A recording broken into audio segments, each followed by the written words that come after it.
All right, I'm going to start off by introducing our panelists as you're finding your spots. We have Marina Fentus, the Communication Coordinator, Program Coordinator for the Wiki of the Christian Community for the Canadian Council of Churches. Marina started with the Council in 2023 and has since taken on the role of Communications Coordinator as well as the Program Coordinator for the Week of Prayer for Christian Unity. She gave us a taste of that just a few moments ago. Having grown up in the Coptic Orthodox Church of Canada, she's now part of the Eastern Orthodox Church. Marina holds an MBA in French literature and the study of religion, as well as a Master's of Theological Studies. That explains all the great interpretation we got this morning, with specialization in Orthodox and Eastern Christian Studies, both from the University of Toronto. Next, we have Joel Lanting.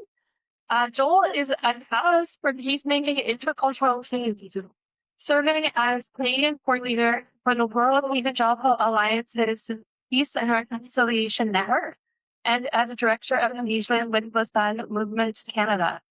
He has led in local and national roles with the Evangelical Missionary Church of Canada, including its global mission work, and brings experience teaching and equipping leaders across cultures and generations. Joel also contributes to initiatives such as Disagreeing Well, which is key today, helping Christians engage differences with wisdom and grace. And Joel's job title was on my other page. So he works with Evangelical Fellowship of Canada. And then next we have Joel Gordon, Director of Ministry and Partnership and Innovation for the Evangelical Fellowship of Canada. Joel Gordon is a filmmaker, actor, and pastor. He is married with 4 children and lives north of Toronto. In 2021, he assumed his current job title. Previously, he also served for several years as director of the Laboris Movement and as the EFC's creative director. Since his early teens, Joel has been acting in television and film, studying acting at York University, and completing his BFA. Joel started to produce and direct television documentaries. In 2013, he produced a magazine and TV series called Laboris Movement that features youth groups living out God's love in their communities. Joel is passionate about guiding his own children into a deeper relationship with God, and also about sharing stories from youth and young adults across Canada through the ESC's Love is Moving initiative. And finally, we have Peter Noto, General Secretary of the Canadian Council of Churches. He leads or provides leadership in fostering unity, shaping strategic direction, and strengthening relationships across Christian traditions in Canada and globally. He also serves as co-chair of a Canadian interfaith conversation. Today we're talking mostly about crossing denominational divides, but Peter also has a lot of insights on interfaith work. And is actively engaged in national interfaith initiatives. With over 2 decades of experience with the Council, Peter brings deep expertise in dialogue, reconciliation, and public engagement. He has been recognized with the King Charles III Coronation Medal and the Martin Luther University College Global Advocacy Award for his contributions to interfaith understanding and the common good. So I'm going to start off our panel today with a few questions. And then about halfway through, we'll open it up to questions from you folks. And we're just going to enjoy grappling with some of the challenges that are at the base of the work that we all do. So my first question, I'm going to start with a softball question here. It should be easy, right? So Christians have always wrestled with theology. There's a time when the Trinity or the nature of Jesus or baptism might have been our most hot button issue. But I would love to know from these fine folks, what do you think is dividing Christians most today? I was reading this question. I just wrote in all italics, politics. I feel like that is definitely, at least in my experience and my church and certain conversations that are going on, I'm finding that politics is really dividing Christians today because of so many different interpretations of what it means to be a Christian. And what that means in the base of global politics, especially even when we were just talking about what's happening between Canada and the United States, I'm finding it's a very dissolution. I can speak about that forever, but love to hear from everyone else. They did. You want just to continue down the line? Yeah, that's what you know. Yeah, from my perspective, I think debates that we have been raging for some time come and go in waves and seem to be maybe rearing their head again. I would say that the resurgence of kind of the manosphere, that the gender debates are continuing to rage around the role of women in leadership and within the church, that have been settled, that are now sort of gaining momentum again.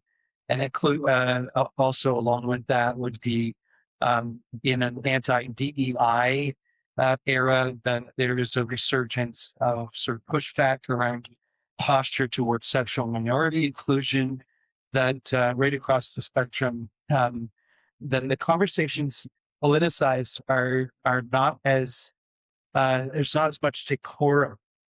And it's that I would say would be my comment, is that not just around theology, but the right-heartedness or the posture in which we treat one another, that extends interculturally, that extends to the wider society. And that can be based on fear. So those are some general observations. I feel sorry for Peter because after all his perspectives are shared, you're going to have to pull from your faults. But Joel touched on what I was going to share. I think one of the most long-standing yet current and a really important area of conversation that is connected to one of the largest demographics in the Canadian church. It's a conversation around the role of women. And the EFC recently published a study around the role of women in the Canadian Evangelical Church. And it remains, in my opinion, one of the leading areas of conversation that has divided many traditions, especially evangelical traditions. Thank you. Or does this need to be turned on? Is that the idea? From zero.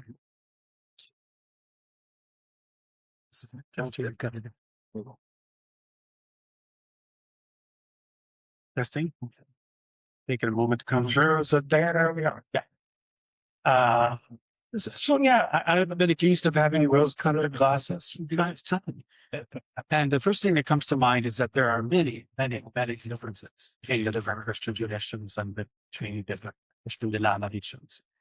And many of those differences don't divide so much anymore.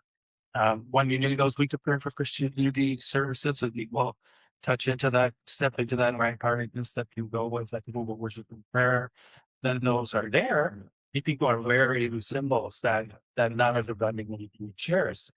And they're representing traditions and praying in a certain way that everybody different. But there is, we say at the Canadian Council of Churches that we have an affection for diversity, which is more than we accept on top of diversity. That we actually love one of those differences. So that's a certain kind of muscle that needs using. And so, I'm happy.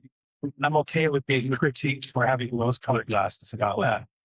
But the question is still, what is the one that divides? And let's say in the last 20 years of the Canadian Council of Churches, the things where people really don't see eye to eye on, but still love one another, these those conversations, would definitely be medical assistance in dying, would definitely be about whether or not you can use genocide when you're strategy what happened in Gaza, would definitely be around same-sex marriage. That goes back 20 years now. And the differences are still alive and well. And in the place of, said, we call it sexual minorities or LGBTQ people. And the church, that's definitely there. In fact, sometimes I hear that it seems almost in local communities a litmus test of whether or not you go to the evangelical pastoral folks, or whether you go with more ecumenically minded folks when you're meeting at a small town like Chatham or Dresden or something like that. So those are the three that come to mind for me. Thank you. Yeah, thanks to each of you. Peter, I'm going to ask you another question. Recently, I referred to earlier. Recently, we interviewed Peter. This is just coming to the end of his time as General Secretary, and we were asking about polarization, and he said to us that there was a time that maybe the differences were most sharp between denominations, but now those differences are really within churches. And I'm wondering how that affects the council's work, that polarization is shifted to be within that congregation. Yeah, thank you. That's not, I want to be clear that that's not my idea about the division being not between churches, but within them. I picked that up from my reading of Thomas Hogg, in his book, The Afternoon of Christianity, which has been my most favorite book on theology that I read in the last year or two. I recommended the Czech theologian and the Catholic tradition, and that whole idea of the Christian church maturing into, after 2,000 years now, maturing into a stronger sense of itself, of its own sense of confidence. An afternoon where the sun shines, where you can acknowledge the shortcomings and the harms that you've done in the past, but also um, be confident in your place as a place of confession and of reconciliation and of justice and reconciliation and truth and so on. So that perspective has been helpful to me in thinking about who I would like to be as a Christian in Canada, or what kind of leadership I'd like to be a part of. I think what part of what he meant by that is that it might have been, there certainly was at the time when whether folks were baptized when they were children or when they were older in life, that was the main dividing thing, or maybe it was the extent of God's grace that we might decide to differ over. These days, it's more frequently whether or not you're an affirming and inclusive congregation, obviously. And that's the one of today. But I think the insight behind the statement is, Phil, that as we talk about polarization, I know that in my church community, which is also struggling in its own way, the progressive side, the conservative side are definitely inside the umbrella of the Christian Reformed Church in North America. And that is also true, though, in the Catholic community. It's also true in the Eastern Orthodox community. It's also true in the United Church. It's also true in the Pentecostal Assemblies of Canada.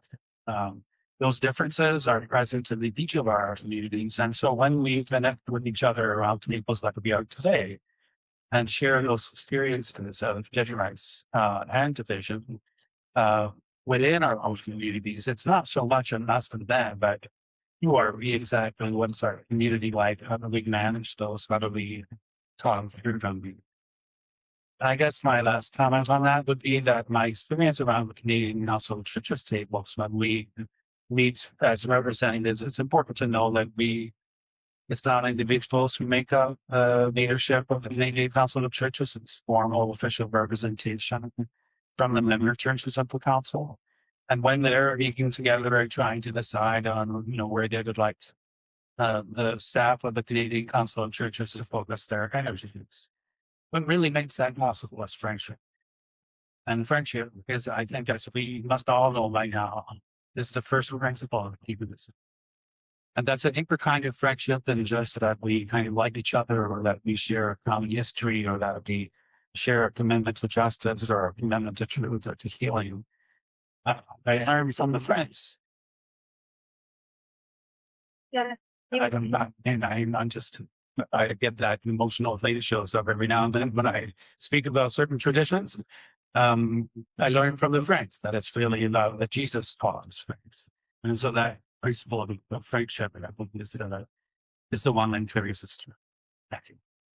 Thank you, Eric, for making room for that emotion to the kinds of those conversations. Joel said, would you say that those divisions within congregations and churches show up in the churches that you work with within EFC as well? Yeah, I definitely, there's a lot of resonance with what Peter, you've shared.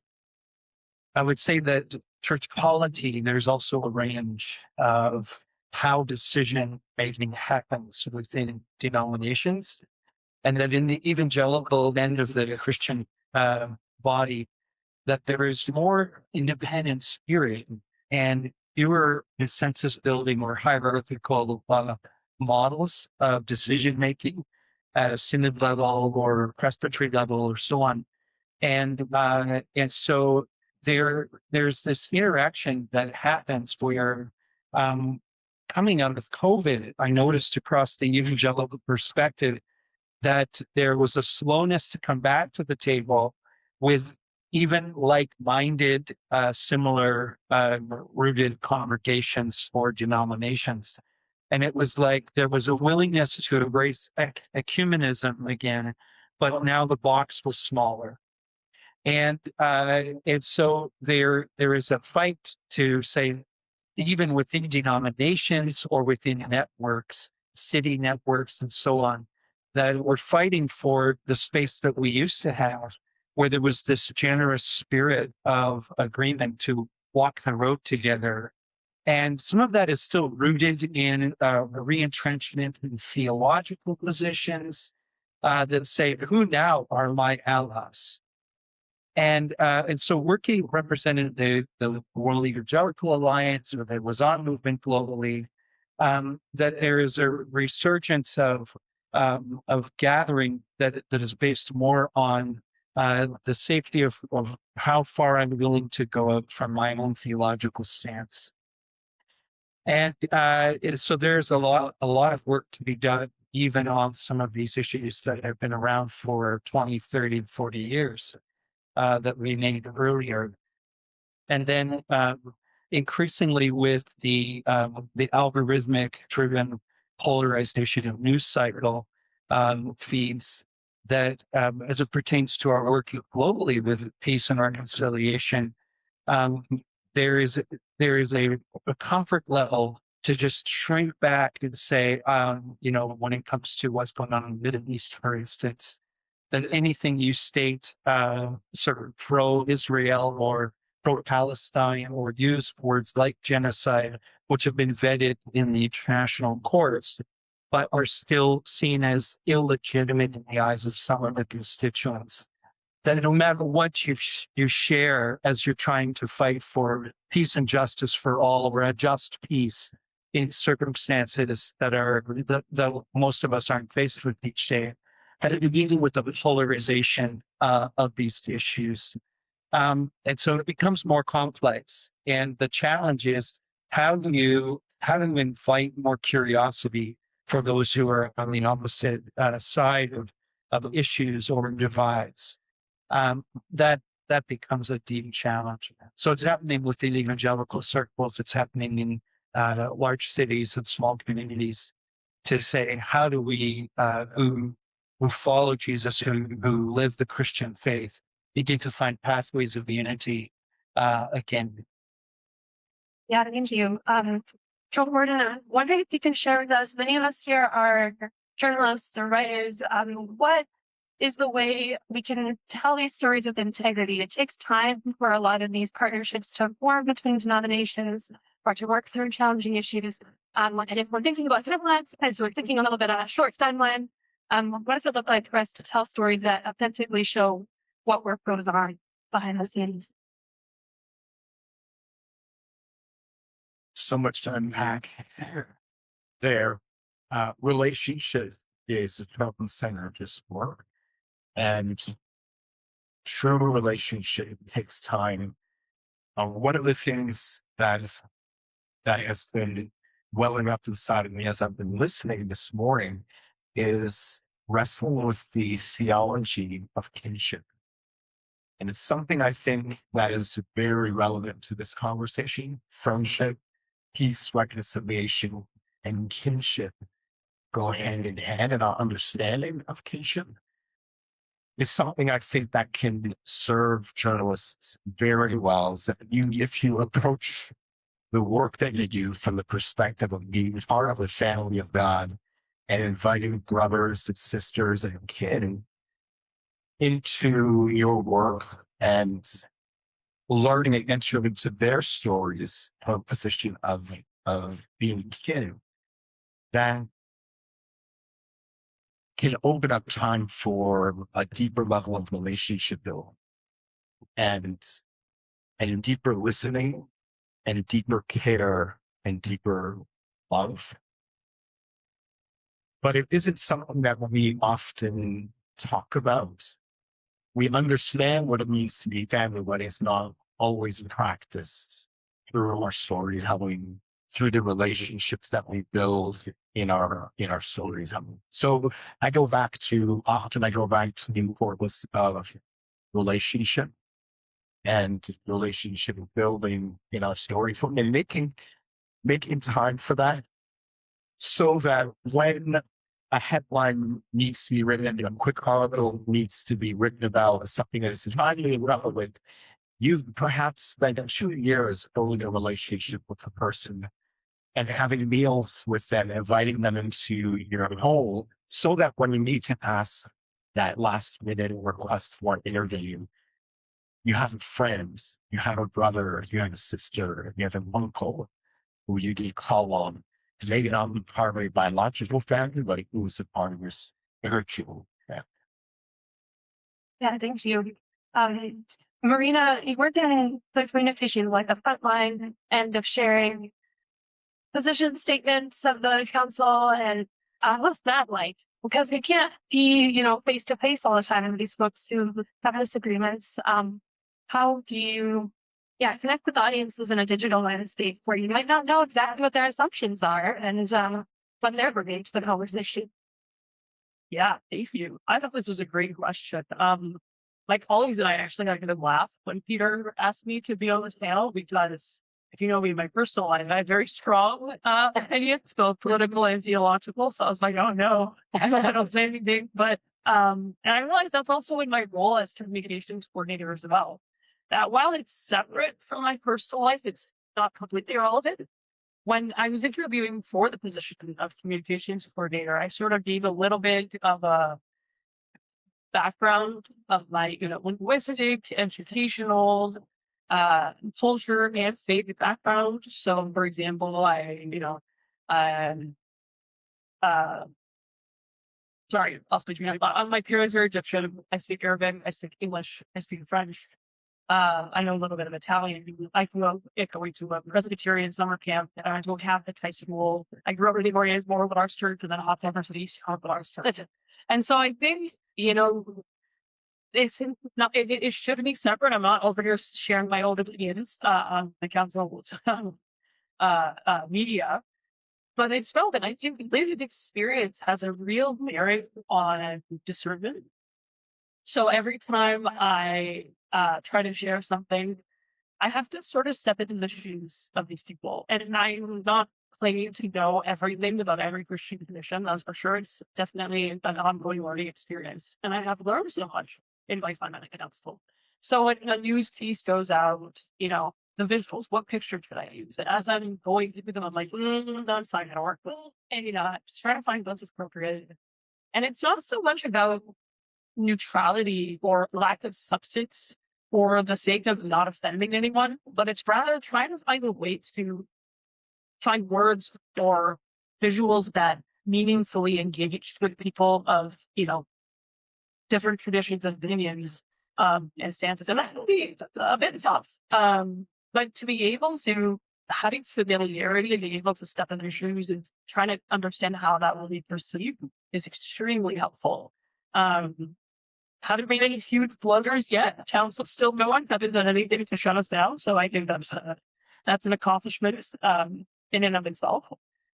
When it comes to the topic of sensitive issues, that's a tough one. It's more in the hands of our leadership.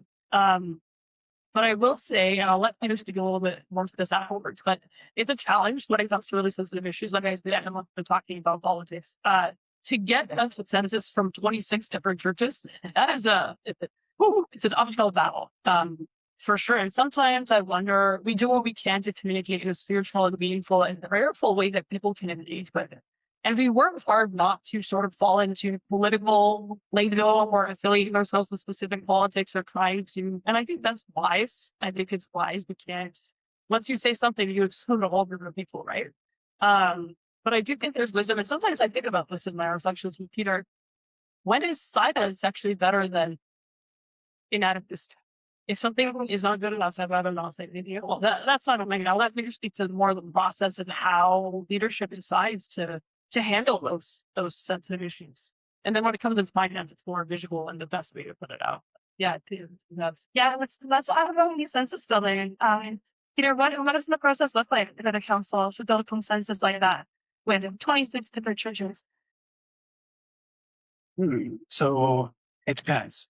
But first, I just want to highlight the things that I heard Marina say. I heard her talk about her breadth of familiarity with different Christian traditions. So if we're putting something about Easter and we're not saying anything about pasta, she picks that up immediately. And that's, always part of our thinking of how does we communicate the importance of different holidays and different traditions. I heard Marina speak about her own humility. That's also super important in that work. And then the sensitivity to have a sense of, would that offend someone? Does that fit in a longer tradition of ecumenical language? And that, sometimes we want to be clear in our language, and other times we want to be careful. So having that discernment piece in the communications for simple language, it's just an incredible value thing for the gospel community. You asked how do we go about, choosing or arriving at consensus, and it's been very different in my time at the council, which is just been a little over 20 years. In the best situation, and I think I'll use the United we're clipping it together. That's maybe the example where the Evangelical Fellowship of Canada and the Canadian Council of Churches, together with the Eastern Reconciliation Network and the ESC and the CCC, we said, in the wake of the invasion of Ukraine, we can't be silent. We should be speaking together. Can we bring Pentecostal Ukrainians and Orthodox Ukrainians and Catholic Ukrainians and Baptist Ukrainians together to hear about what this means for them and their communities? And so we didn't start with, well, let's draft the 5 of the Asia Pastoral 11. But we started with, what's going on in your community? What are you hearing? How do you understand the conflict? And then we started to hear, about Russian world ideology and how important that is about it. So we invited an expert, someone who knows that well, Father Bodachalavian, to share with us, and Paul the Stewart share with us what is that theological commitment. Not all that different from Christian nationalism, different kind of it. And how does that drive conflict, and what's important about that? And then we heard about how Ukrainians in Canada are dealing with healing and reconciliation, post-traumatic stress, all those kinds of things that they're dealing with here back to Canada. So having built that shared common understanding, then we really felt like, well, we really need to bring this to the government officials, to our public officials. We also need to speak to our own communities.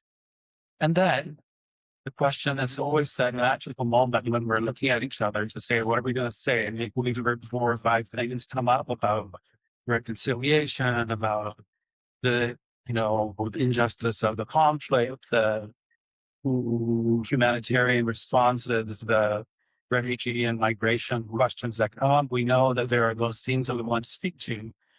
But in my experience, also in other seconds, there's always a magical moment when someone says, yeah, I think I could do the first draft. I think that's a spirit-led moment, usually. When it works well, it really is a spirit-led moment. And they've been listening to those conversations, and they're not speaking their own opinion. They're ready to put their fingers to the keyboard in a way that acknowledges most or other things that they've heard. And then we might go through 10 or 12 or 15 drafts. That's often the case, especially for topics like that, where it might be a word that needs to be changed. It might be a paragraph that needs to be dropped. It might be a design that needs to be added. It's not something that happens, in a few weeks. It's usually at least a few months after having done the extensive consultation and conversation. But it can then lead to a beautiful statement of community. That's not the lowest common denominator, but it is a kind of unity that in my ecumenical commitments is about having into our shared views as well. The mind of Christ, the heart of Christ. And that is the digital international that area. That can make a difference for the whole Ukrainian community. Yeah, that's great. I think going through all those drafts, we have to just always assume that everyone working on it is like, you just have to assume the best of them, right? Like, oh, that wasn't intentional left out. If it's not in there, I'm going to speak about it and then, contribute to that conversation. That takes huge trust in the group of people. Yeah. Joel Gordon, I would love to hear about what those branches of the evangelical circle look like. Back in 2021, I found an article where you talked about your desire to bring in leaders who might find themselves on fringes of mainstream evangelical circles. How is that journey going? What does it look like to bring in leaders on the fringes? I can share a response to that by telling you a story. And it's the story about a type of leader who I've met time and time and time again. And then I have convened some of these leaders together. But this type of leader is somebody who is within an evangelical tradition and spent their entire life in service. Leader worked in various capacities in their church, taught Sunday school, was a deacon and an elder. This leader contributed in many ways, was faithful to their church, went on to seminary, got an MDiv, went on, did a PhD, but yet within their denominational circle were completely invisible. They had a master's of divinity, they had a PhD, they taught Sunday school, but they were never called on from their denominational leadership for their voice to be heard for a variety of different reasons.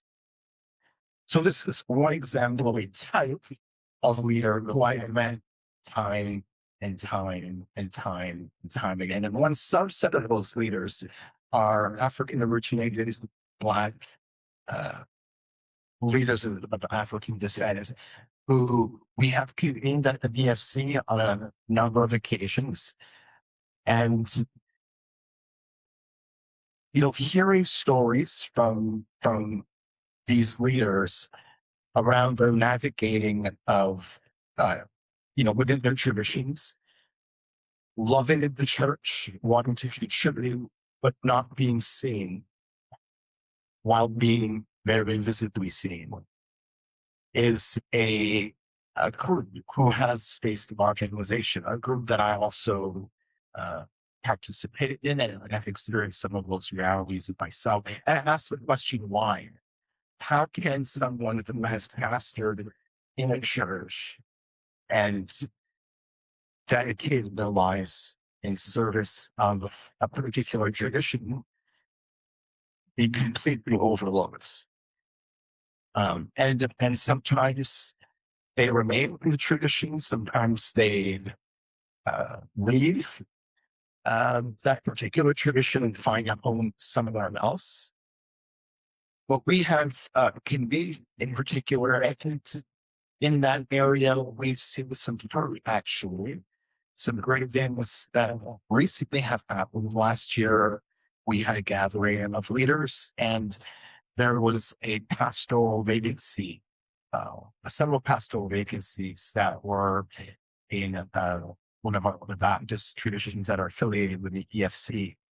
And within this group, there were some newcomer pastors who had been ordained in a similar tradition.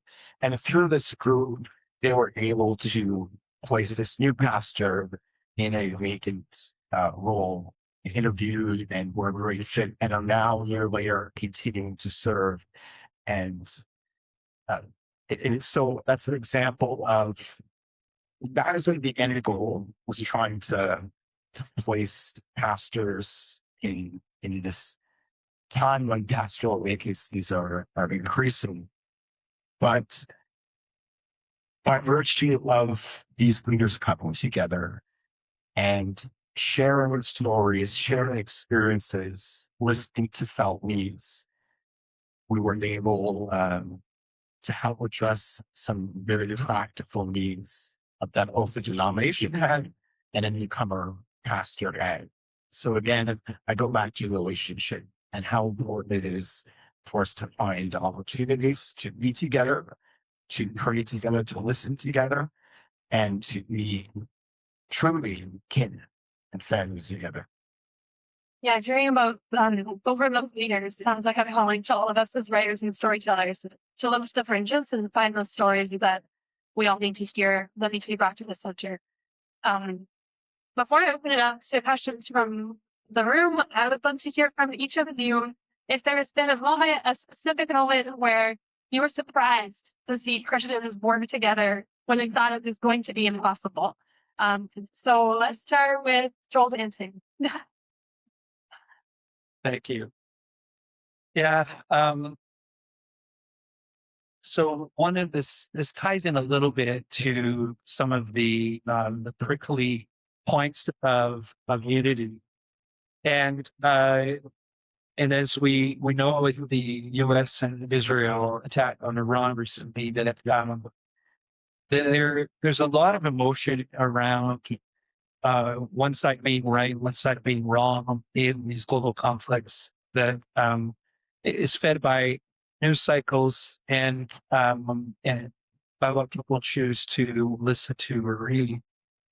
And in the middle of that, my colleagues in the Middle Eastern Reconciliation Network from the MENA region, Middle East, North Africa, asked to host a webinar.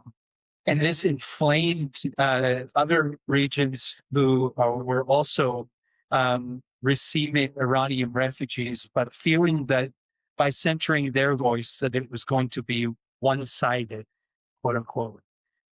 And so discovering the secret of the ability to allow the MENA region to be the MENA region. And it isn't so much a disclaimer as to say we give space for the voice of one another and to find different pathways to center one another's voices across divides. That say, if you agree with it, if you disagree, may it fuel a better conversation, but to allow people to represent their perspectives on things and to hold that intention. I think that I found that cross-cut some of the tension in terms of the vitriol, the pushback, or the hate mail for allowing that to go forward by just saying what we're doing in this instance is giving space for a perspective. It is not everyone's perspective. It is not all the perspectives. I think that's the trickiness that I've encountered in some of this complexity. Thank you. Freedom. I was thinking about this, and I wouldn't say I thought in this case that it was impossible, but it did highlight for me the significance of unity, which sounds super basic, but let me explain what I mean. When we talk about ecumenism, some people will say, ecumenism is about bringing all Christians together and becoming one church. And we're all going to be a community, we're all going to partake of universe together. I'm like, that's awesome, but we have like way bigger problems. And for me, ecumenism is about followers of Christ coming together to face all the evil that we're constantly confronted with.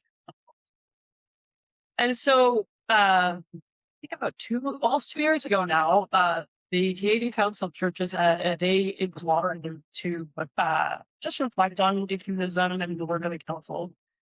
And at the council, one of our priorities these days is try to resuscitate young adult involvement in the life of the council. And it was such an amazing group. And we had myself, like I said, Oriental Eastern Orthodox. We had an Anglican member, a Lutheran member, a Presbyterian member, and a member of fucking Martoma Church. And that group, like, what an amazing group of young people that just came together and talked about the significance of ecumenism, social justice, theological reflection all together. And that really highlighted for me the significance. And the fact that the difference is not even a hindrance, but it's something that strengthens us to come from all these different traditions and backgrounds, culturally, linguistically, and Christian traditions is the things that we can do. It's incredible. It truly inspired people. Not just because I got to part of it, but truly about the others. So I find that really a model or a microcosm of what we can do if we all bring that together. Thank you, John Gordon. When I first read this question, immediately something that jumped into my mind was responding to the TRC calls to action and thinking specifically about call to action like number 49, which is encouraging calling religious organizations and churches specifically to repudiate the doctrine of discovery. And I'm thinking about some of the traditions that I'm part of that are affiliated with the EFCA and other Christian traditions, the journey that it will take to be able to formally at a national level make a statement to say, we recognize and we understand that it's wrong to steal land. And we understand the religious and the legal frameworks that were in place that facilitated this. We understand our complicity. We confess and we lament. We repent. We desire to seek reconciliation. We are now going to formally put forward a statement.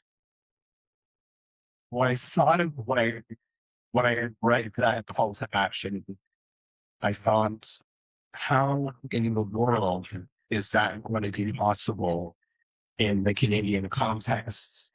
Only to learn that some of our friends and kids had already been doing this work, especially the Anglican Church of Canada, Presbyterian Church of Canada. In the Anglican Church of Canada, produced a formal repudiation in 2010. Yeah, at their 39th General Synod. And following them, there was also the Christian Reformed Church of North America. And learning from all of these traditions, another EFC affiliate, the Free Methodist Church in Canada, drawing on those traditions, being in conversation relationship with them, was able to bring in their national body on a learning journey that eventually led to them drafting a formal repudiation statement addressing the doctrine of discovery. So those are a few traditions who have embarked on this journey, but it didn't just happen with the writing of a paper statement. There were years of learning that leaders were invited into and wrestling with personal, wrestling with congregational, wrestling with denominational, wrestling with important topics like land rights, indigenous sovereignty, and related topics. So that is what came to mind immediately. Thank you for bringing Truth and Reconciliation Commission, which is 11 years next month since that reform was finished, I believe. Peter. Yeah, the first thing that came to mind was you might remember beginning of COVID, just at the time that it was being declared a pandemic. And this is again the power of friendship and relationships and knowing one another. But someone at the Canadian Rabbinic Caucus was talking to someone at the Canadian Conference of Catholic Bishops. I said, probably I'll say something together about this situation. And they said, yeah, I think that's a good idea. I'll draft something and I'll share it around. That person drafted and share it with the Evangelical Fellowship of Canada, share it in the Council of Churches, share it with the Canadian and Faith Conversation, share it with the Canadian Conference of the Moms. And within, I would say, maybe 10 or 14 days, we had a very strong statement called Hope, Gratitude, and Solidarity. And within a very short period of time, I think it's the most historic, broadly supported religious leaders' statements that has ever existed in Canada. We had more than 80 signatures, and they were all signatures from the leaders of the religious community. So all the member churches of the Canadian Council of Churches, many of the member churches of the Evangelical Fellowship of Canada, and of course the Evangelical Fellowship of Canada too, but also from the other religious communities, from the Muslim, from the Baha'i, from the Jewish communities, from the Indian community, super broadly supported. Very short period of time, not a wishy-washy, and this is all going to be fine, just hang in there together kind of statement, but a very solidly grounded one on hope and gratitude and solidarity with one another in this time of pandemic. That was surprising. Okay, thank you. Questions from all of you folks. I don't know if my microphone can come with being in the room. Sure. Yeah, it should be able to. Okay, we've got people who know better than me here. I'm going to take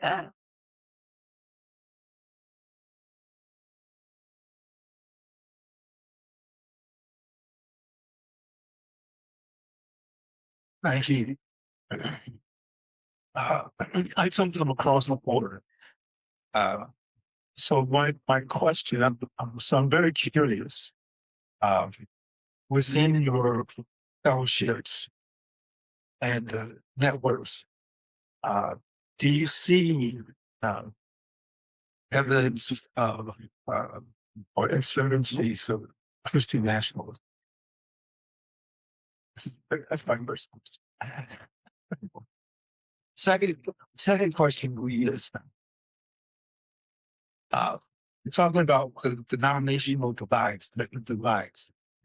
Do you see a divide or a bridge between fellowship groups that have more education, more income versus those that are more impoverished?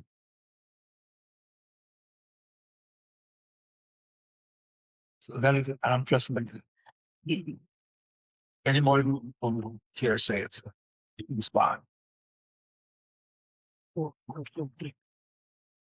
Christian nationalism, I can briefly respond to that.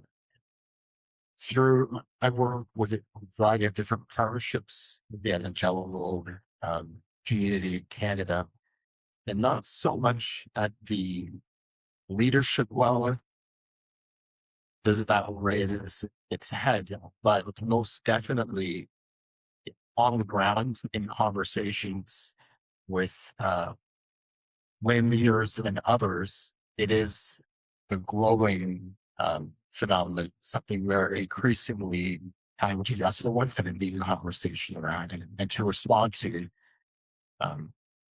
So others. Yeah, sure. Not the same as that out like in the United States, for example, or other kinds of religious nationalism elsewhere, but it certainly is on the rise, and certainly, you know, via the social media sphere and so on, it's laying down more and more roots. For me, it became especially visible around the freedom convoy in response to the COVID things at the events in Ottawa, and since then has continued to appear.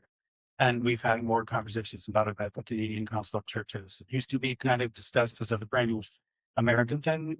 It's not anymore. It's also talked about as a Canadian thing. In terms of, let's say, you know, there's this huge difference between, let's folks within the higher income category compared to folks maybe in a lower income category. That those two categories are mostly defined by income. And so certainly, I would say that the religious experiences of the people who are in the lower income categories are quite different than those that are in the higher income categories. So they worship and connect with each other differently. And race has something to do with that, and the way that in Canada that's been structured for sure. But we don't talk about it much.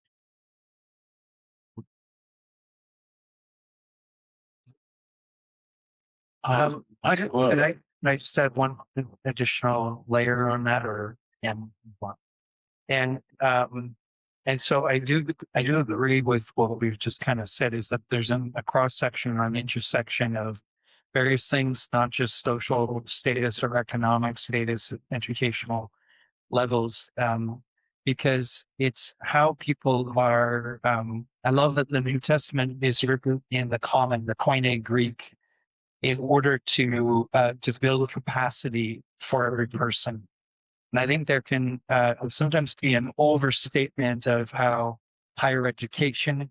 This shows up in the dialogue between denominational leaders and the evangelical circle with their own theological schools that are beginning to mistrust higher education is the reason that our young people are, leaving the faith, or you're implanting ideas and questions that are causing them to, deconstruct, as opposed to the role of environments that give free reign for questions that are rooted already in people's lives from their little community.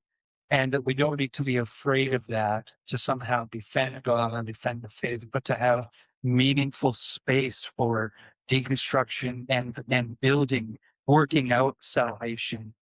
And so there would be this feeling of threat, of fear.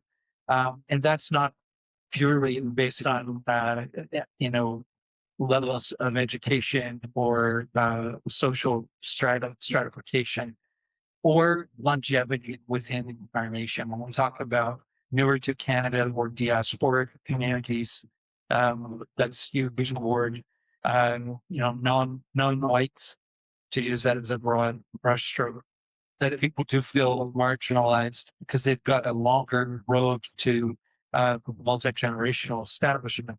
And so that among longer standing Canadian settlers, there can be a sense of loss as well, loss in their own communities.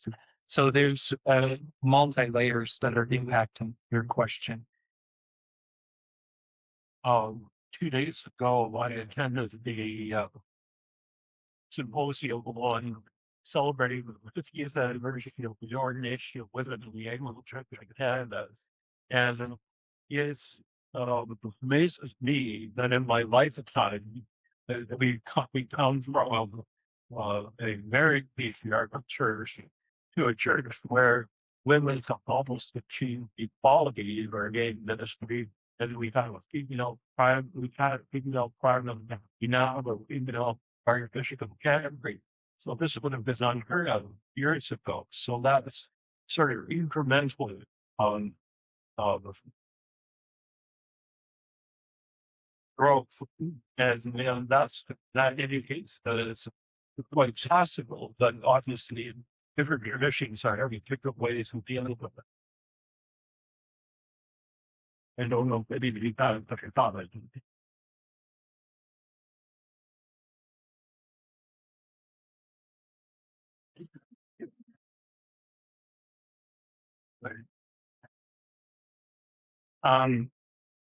I heard a number of you talk about Joel, you mentioned the term just peace, and I feel other people were kind of dancing around that. So my role, again, I work with dynamic central communities doing peace building and peace education work. And one of the things I notice is the distinction between a just peace and a negative peace is not a distinction in the minds of many Christians on the ground. And sometimes, if I'm honest, I feel I have to kind of resist against sort of misunderstandings that I think in good faith Christian media sometimes reproduces and how they talk about the polarization, because that distinction between a just peace and a negative peace is not kept in mind. And I'm just curious about like, it seems like all of them would understand that distinction, and that distinction would play out, for example, the stadium level playing or gas and things like that. And so I'm curious about any thoughts that you could have around the importance of keeping that distinction alive for a larger audience through media.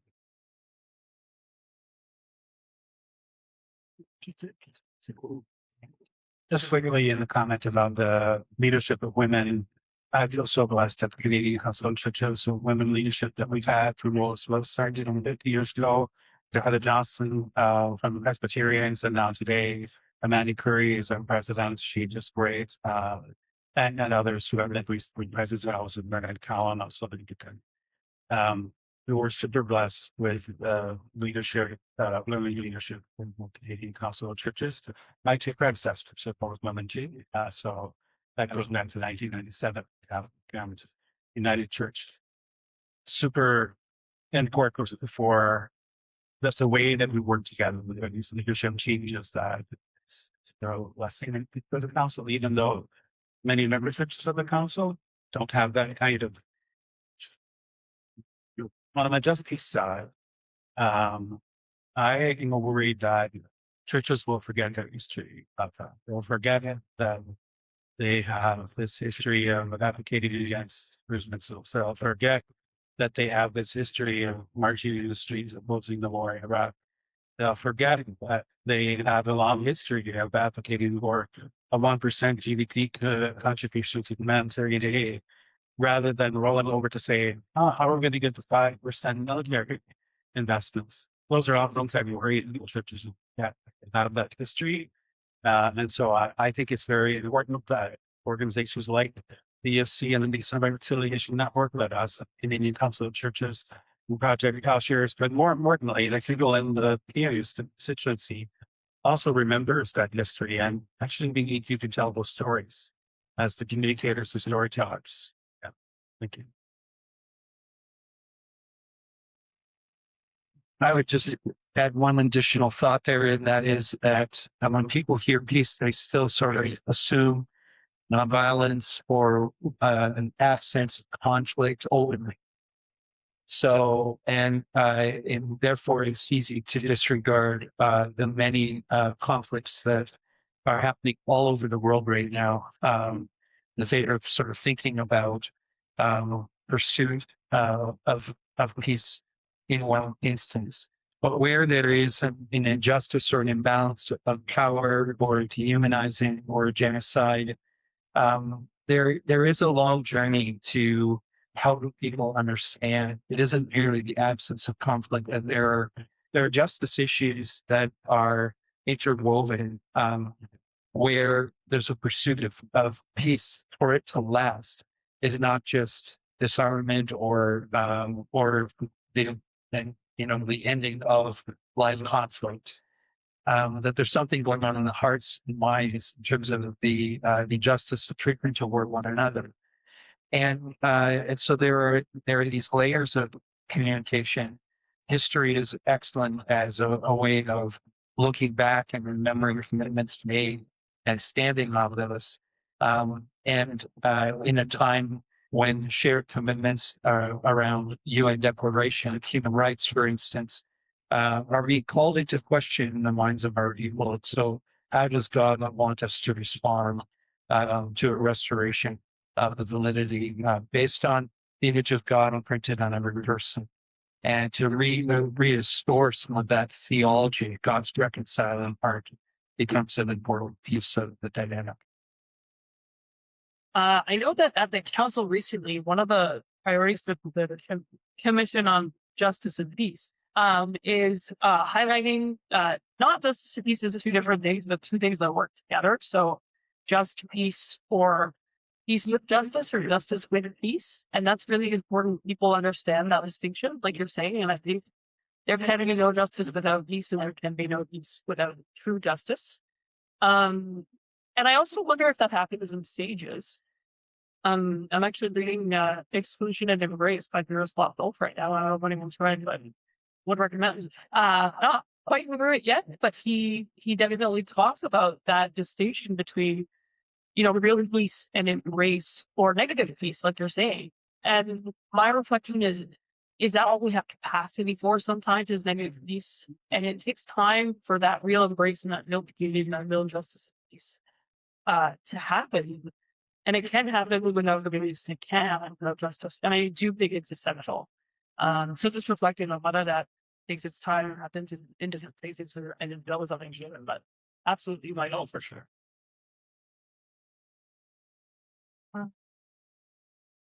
And I think time for one more question. I'm also from across the pond. I'm my wonderful colleague over there, and I've learned a lot about Canadian churches. And I didn't think it happened. I didn't know what to say. Thank y'all. So I live in the South and I'm from there, if you can't tell. But one of the things that is happening right now is, well, there's a lot of things happening in the US, but I feel like we often really kind of jump to ideas of reconciliation or unity. We always want to get there first. And yet, and I know Joel, you talk about lament and repentance. And that is something that we are really talking a lot about in the US, especially and I'm an ordained minister in the Presbyterian Church USA, and we have also done a lot of work with the Doctrine of Discovery, but I've learned that the process of repentance and giving space for lament is a long one. And so I wonder what that looks like in y'all's experience. Like, what does repentance look like? And what does lament look like in the work that y'all do? Because it is so important that those processes happen. And what do those stories look like? Because I don't think they're not the clickbaity stories of what people want to read, but I think it's what people need to read because we always want the end product. We don't want to talk about the process. And so I wonder what that looks like in y'all's experience. I can speak to some of that from the perspective of the Evangelical Fellowship of Canada. It's a long journey. We recently, about 4 years ago, drafted 7 commitments toward our relationship and reconciliation. One of those is encouraging affiliates to repudiate the doctrine of discovery and other legal fictions.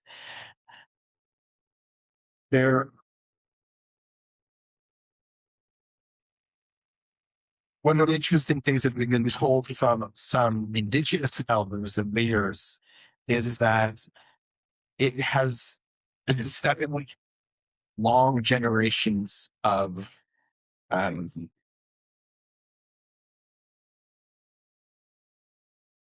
what's the word?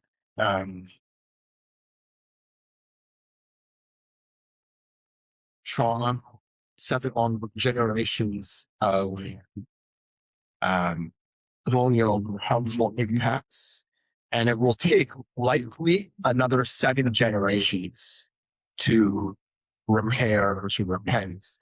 And lament is something we're learning to do as a movement, as a body of believers. And one of the ways that we do that is prioritizing in-person gatherings. The only group that we prioritize meeting at least twice a year in person is a group of Indigenous and non-Indigenous Christian leaders that we convene. The 7 commitments working group is what we call it. And we come together and we share stories.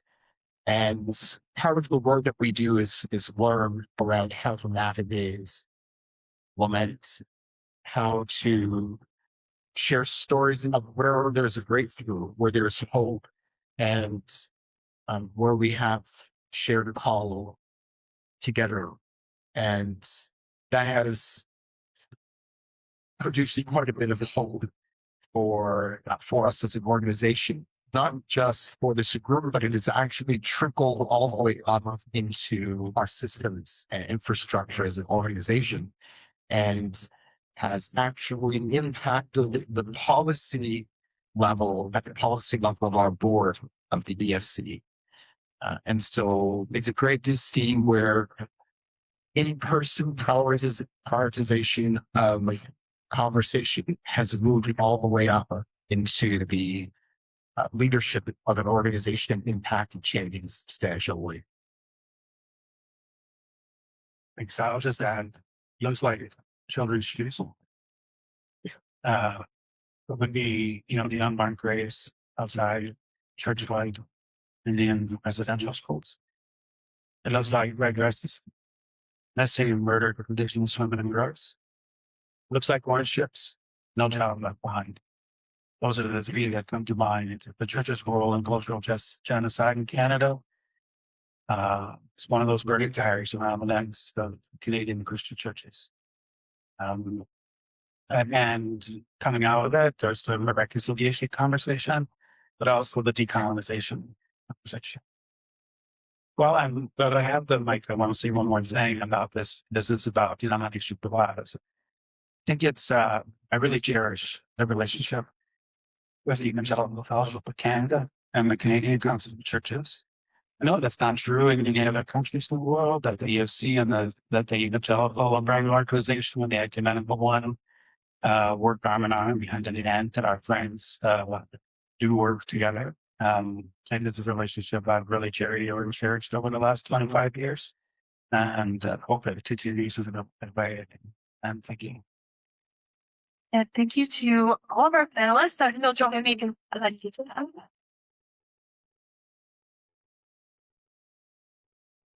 And thank you to each of you for your good questions and bringing your own thoughts with you. Pray that this continues to spark good stories and yeah, a great blessing of you as you go forward to do your work and report thoughtfully on these really true things. So the next session after this is going to be a current one. It's on the AI journalism and communication. It's the conversations we're all having anyway, over beer or coffee every day. So I think I hope we'll all join us for that. Thank you. Can I share one final word? Of course, please do. One final word. I'll leave it at one word. Sudan.